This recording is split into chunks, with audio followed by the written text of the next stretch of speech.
Let's be honest for a second. You've been outplayed before. Not because you were stupid. Not because the other person was smarter. But because you reacted the way they expected you to. That's how most people lose. Quietly. Socially. Psychologically. You say the wrong thing at the wrong time. You explain too much. You defend yourself when silence would have been more powerful. And later, when you replay the moment in your head, you realize something unsettling. Let's start with the first rule, and it's the one almost everyone gets wrong. Rule 1. Never show your full hand. Inspired by Sun Tzu/Machiavelli. This is where most people mess up. They think honesty means visibility. They think clarity equals trust. They think if they explain themselves well enough, people will understand. They won't. Sun Tzu said that all warfare is based on deception. Machiavelli went further. He warned that people don't judge your intentions, they judge your usefulness. Translation: the more people know about what you're doing, the easier it is for them to interfere. Think about the last time you told someone your full plan. Not just the goal, but the steps, the timeline, the reasons. What happened next? Suddenly, there were opinions, doubts, helpful suggestions, and then resistance. Not because your plan was bad, but because once people understand your direction, they start calculating how it affects them. That's human nature, not evil, just survival. Here's the uncomfortable truth.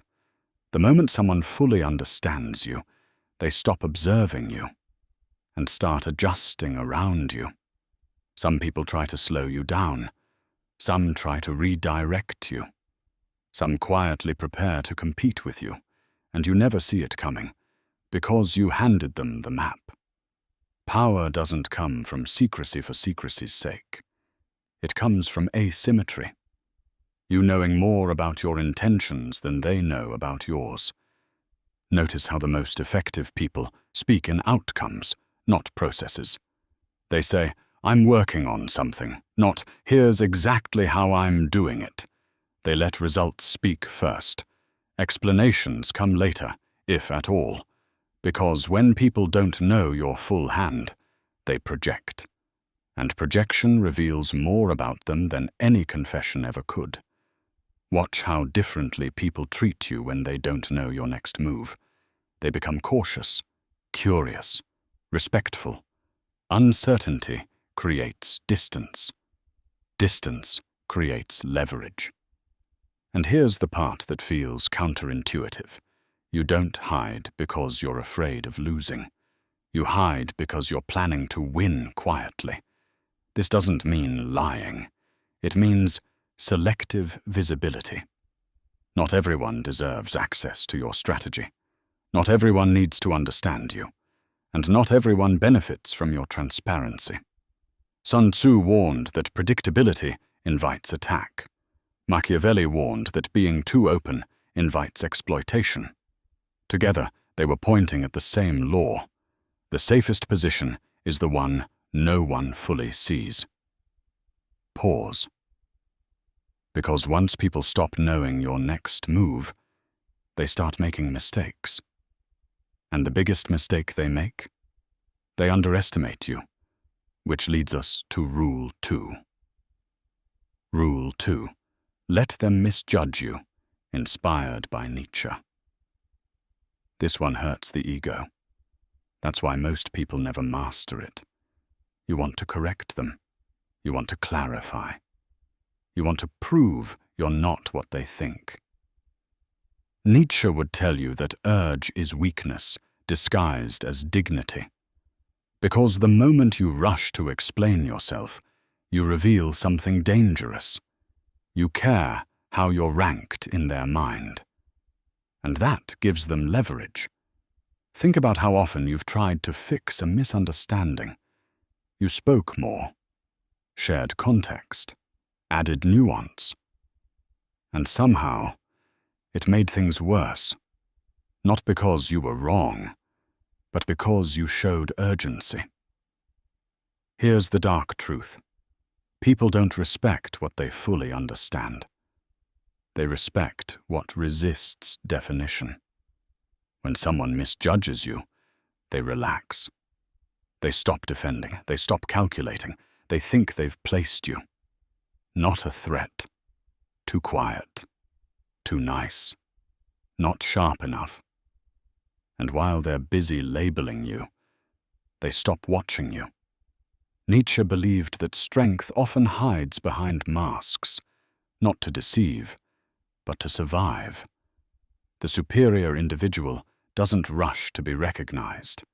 They let time do the work. Look at real situations. At work, the person who speaks the least is often assumed to have the least influence, until decisions start aligning with their suggestions. In social groups, the one who doesn't compete for attention is mistaken for someone without ambition, until everyone starts orbiting their approval. Underestimation creates room. Room to observe. Room to learn. Room to move without friction. Here's where most people fail. They think being underestimated is disrespect. It's not. It's camouflage. When people think they've figured you out, they stop testing you. They reveal patterns. They expose motives. They talk too freely around you because they don't think you matter enough to be careful. And that's not luck. That's positioning. Let them think you're slower than you are. Let them think you're less ambitious than you are. Let them believe they're ahead. Because the moment you correct their perception, the game changes. And games get harder when the opponent knows you're playing. Nietzsche warned against craving recognition too early. Visibility attracts resistance. Silence attracts underestimation. And underestimation is one of the most powerful forms of protection. You don't need to announce your depth. You don't need to prove your intelligence. You don't need to win every moment. You just need to let them be wrong long enough to expose themselves. Because once people underestimate you, they start making careless moves. And the moment they get careless, there's one thing you must control: your pace. That's Rule 3. Rule 3. Move slower than expected. Inspired by the Stoics. Speed feels powerful. That's why it's such a reliable trap. Most people rush because they think delay looks like weakness. They answer messages immediately. They react the moment they feel challenged. They explain themselves before anyone even asks. And without realizing it, they hand over control. The Stoics understood something most people never learn. Whoever controls the tempo controls the situation. When you move fast, you're not leading. You're responding. And responses are predictable. Think about a moment when someone tried to pressure you, a question that demanded an instant answer, a comment designed to provoke a reaction, a decision framed as now or never. Urgency is rarely neutral. It's almost always a tactic. Marcus Aurelius wrote about standing still internally, even when the world tries to rush you. Not freezing, not hesitating out of fear, but choosing your moment instead of accepting someone else's clock. Silence, when used correctly, is not emptiness. It's weight. When you don't reply immediately, people start filling the space themselves. They over-explain. They soften their tone. They reveal what they're really after. When you don't react emotionally, the instigator loses momentum. Their energy has nowhere to land. What was supposed to be a spark turns into an awkward pause. This is where most people panic. They think calm means passive. It doesn't. Calm is dominance without display. Moving slower than expected forces others to adjust, and in that adjustment, they expose themselves. You begin to see who's impatient, who needs control, who relies on pressure instead of substance. Look closely at how powerful people actually move. They don't rush into arguments. They don't chase immediate closure. They let situations breathe while others fidget. Because time reveals what speed hides, the Stoics trained themselves to create a gap between stimulus and response. In that gap, emotion dies down and clarity steps in. That's not philosophy for comfort. That's psychology for survival. Every delayed reaction sends a signal. I'm not shaken. I'm not cornered.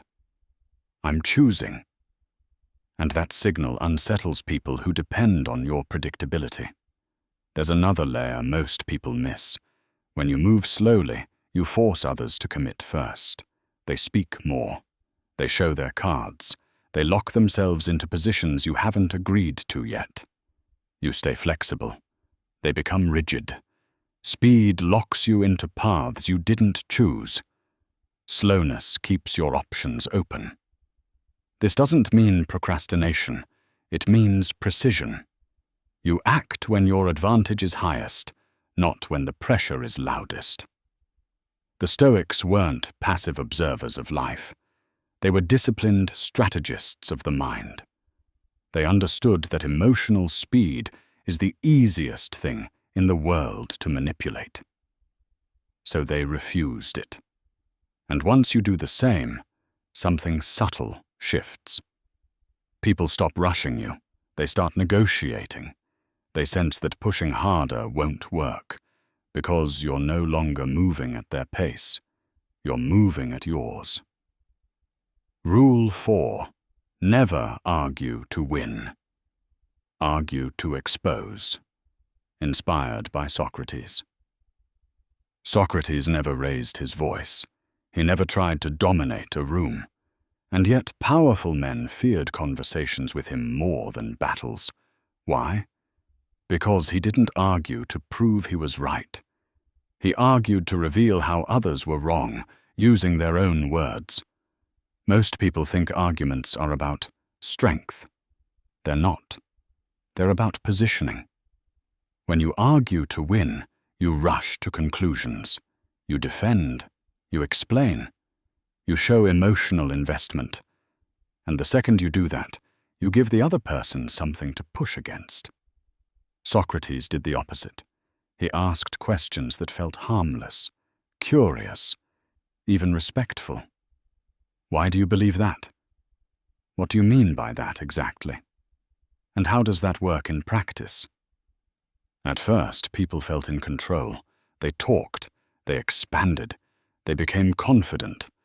Then slowly their statements started colliding with each other. Contradictions surfaced. Gaps appeared.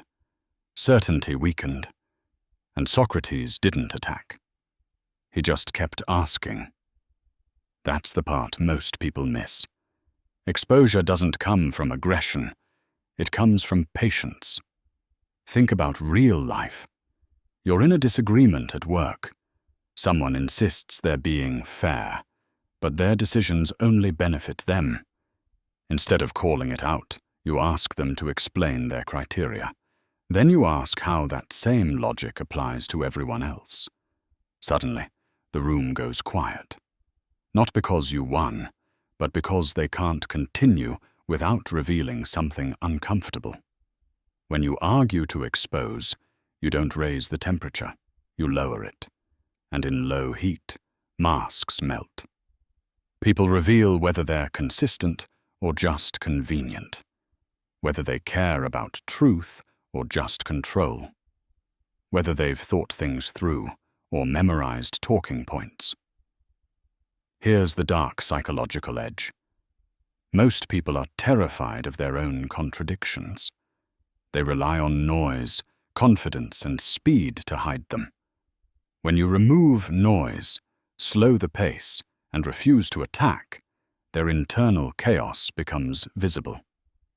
You don't need clever comebacks. You don't need dominance. You need structure. Questions force structure, and structure is where weak arguments collapse. Another mistake people make is trying to finish the argument. Socrates rarely did. He let the discomfort linger.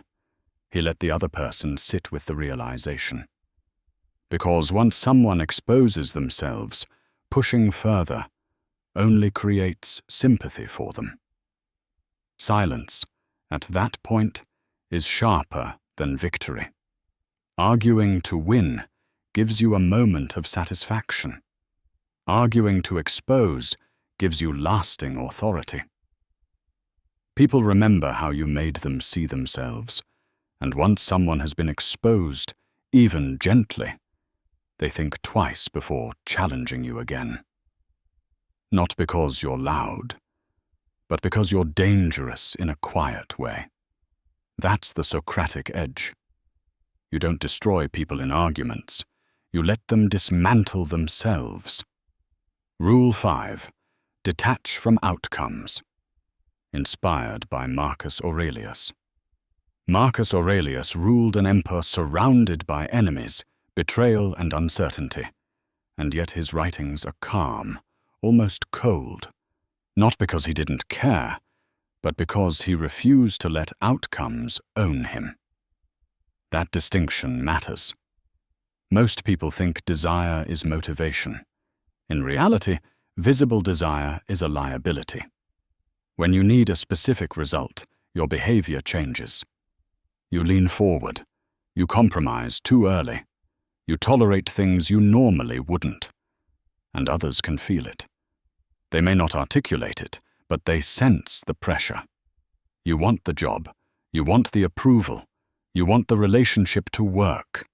And suddenly, you're no longer choosing. You're negotiating from fear of loss.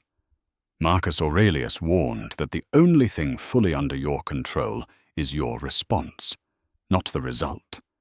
That idea sounds peaceful, but it's also deeply strategic, because the person who doesn't need the outcome can't be cornered by it. Think about negotiations. The moment one side has to win, the balance shifts. The other side delays, demands more, tests boundaries. They know time is on their side. But when you're detached, something subtle happens. You don't rush to close. You don't chase reassurance. You don't react when the other side pulls away. And that creates uncertainty. People expect neediness. They expect emotional gravity. When it's missing, they don't know how to proceed. They start overthinking. They start offering. This isn't indifference. It's independence. Marcus Aurelius practiced mental subtraction. He imagined losing things before they were taken, not to become numb, but to remove fear from the equation. Fear is what makes people manipulable.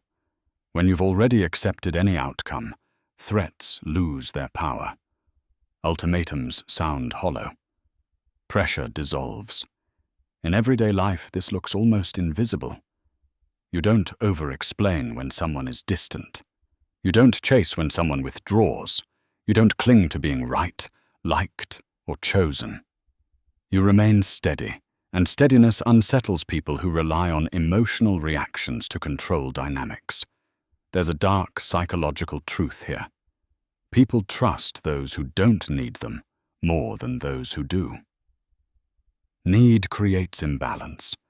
Detachment restores symmetry. When you detach from outcomes, you gain something more valuable than success. You gain optionality. You can walk away without drama. You can stay without fear. You can choose without pressure. Marcus Aurelius didn't detach to escape responsibility. He detached so responsibility wouldn't crush him. And once you do the same, people sense it immediately. They can't bargain with you using fear. They can't rush you with consequences. They can't manipulate you with promises. Because you're no longer playing for a single result. You're playing for position. Rule 6. Study motives, not words. Inspired by Schopenhauer. Schopenhauer had a brutal view of human nature. He believed most people aren't driven by truth or morality, but by will, self-interest wearing different masks. That's why words are unreliable. People don't lie as often as you think. They just frame. They tell you what sounds good, not what's true. And if you take language at face value, you'll always be reacting one step too late. The mistake most people make is listening for sincerity. You should be listening for incentives. Ask yourself one question in every interaction. What does this person gain if I agree? Not what they say they want, not what they claim to believe. What actually changes in their favor? Watch how often concern appears right before control, how often help arrives with strings, how often honesty is used to disarm you before a request. Schopenhauer warned that humans are excellent at justifying their desires after the fact. The motive comes first. The explanation follows. That's why consistency matters more than charisma. Pay attention to patterns, not speeches. Timing, not tone. Repetition, not promises. Someone who truly supports you doesn't rush you. Someone who truly respects you doesn't need to pressure you. Someone who truly means what they say doesn't keep changing the story. In real life, motives leak. They leak in who benefits from decisions. They leak in who avoids accountability. They leak in who gets uncomfortable when you slow down or ask questions. Words are cheap. Reactions are expensive. Notice what happens when you don't immediately agree. Who becomes impatient? Who becomes emotional? Who suddenly reframes their values? Those reactions tell you more than hours of conversation ever could. There's a darker layer here. People often don't consciously know their own motives. They believe their own stories. That's what makes them convincing. Schopenhauer understood this and saw it as dangerous. You're not just navigating other people's intentions, you're navigating their self-deception. So you stop asking, is this person honest? And start asking, is this behavior aligned? When motives are clean, behavior is steady. When motives are hidden, behavior fluctuates. Once you train yourself to see this, manipulation loses its mystery. It becomes mechanical, predictable. You stop being impressed by words. You stop being moved by performance. You stop being rushed by explanations. You observe. And observation is the enemy of influence, because the moment someone realizes you're watching incentives instead of listening to stories, they lose their advantage. They can't talk their way around you anymore. You're not hearing what they say. You're seeing why they're saying it. Rule 7. Become unpredictable. Internally, inspired by Heraclitus. Heraclitus believed that everything flows, nothing stays fixed, and the moment something stops changing, it starts dying. Most people misunderstand unpredictability. They think it means being chaotic on the outside, changing moods, acting random, keeping others guessing. That's amateur behavior. Real unpredictability is internal. It's the ability to drop attachments to roles, identities, and reactions the moment they stop serving you. Most people are easy to outsmart because they're loyal to who they think they are. I'm the calm one. I'm the logical one. I'm the nice one. I'm the aggressive one. Once someone figures out your identity, they can bait you. They know what triggers you. They know how you'll respond. Heraclitus warned against this kind of rigidity. If you step into the same river twice as the same person, you're already behind. Internally unpredictable people don't cling to a single way of being. They can be silent without being passive, direct without being emotional, detached without being cold. They choose reactions instead of defaulting to them. In real situations, this feels unsettling to others. One day you let a comment pass without reaction. The next time you address it calmly and precisely. No pattern, no escalation, no explanation. People can't model you anymore. And when people can't model you, they can't manipulate you. This doesn't come from acting. It comes from flexibility of mind. You stop defending a fixed self-image. You stop needing to be consistent for the sake of appearances.